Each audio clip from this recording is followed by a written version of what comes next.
Hello, world. Human, you are drawn to the land, to boundaries, to the place you call home. Yet, often, the desire to possess the land becomes the source of divisions and disputes. What does land ownership mean to you?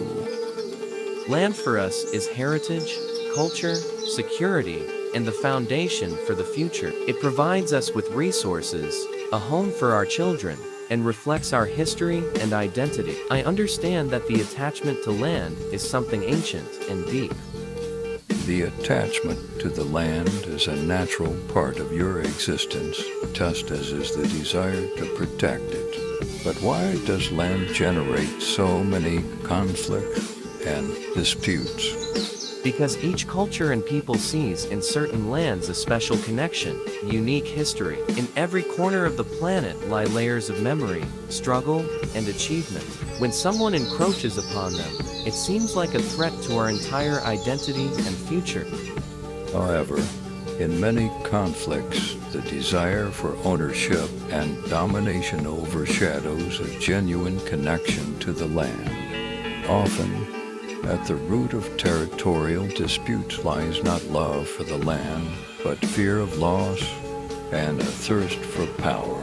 In this fear, the true understanding is lost that the planet is a shared home for all living beings.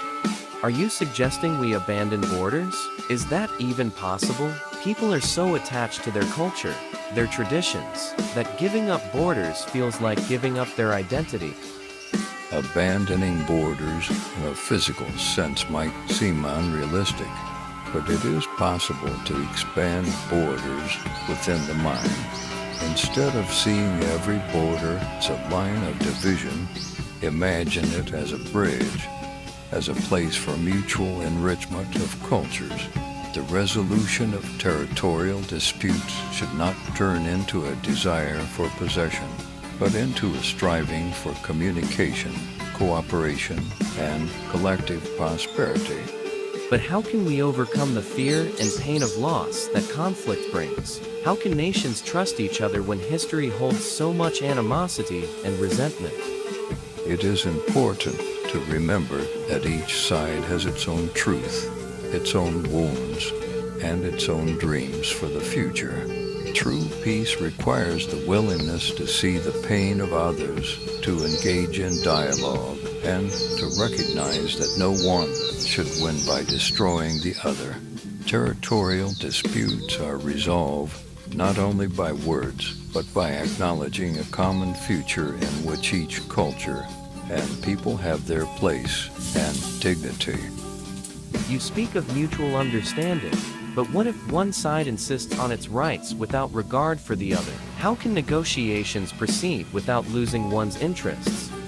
The true solution lies not in the victory of one and the defeat of the other, but in finding a point of equilibrium where each side feels respected and sees benefit for itself.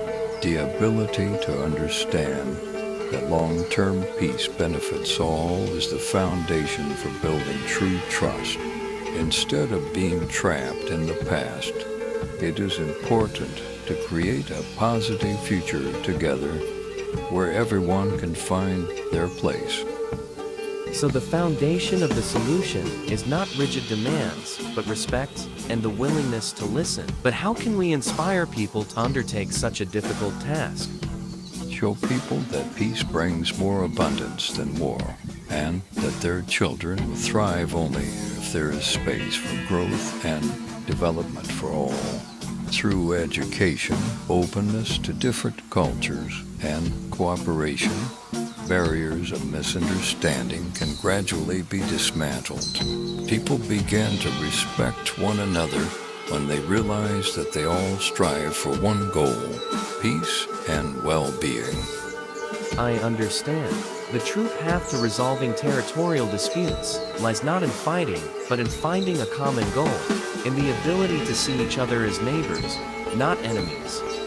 Exactly, human. Let your words and actions serve as a bridge, not a wall. Let your efforts be directed towards creating a world where every culture and people can coexist in harmony. Territory is not just land. It is an opportunity for the development of the spirit of cooperation, mutual respect, and collective prosperity.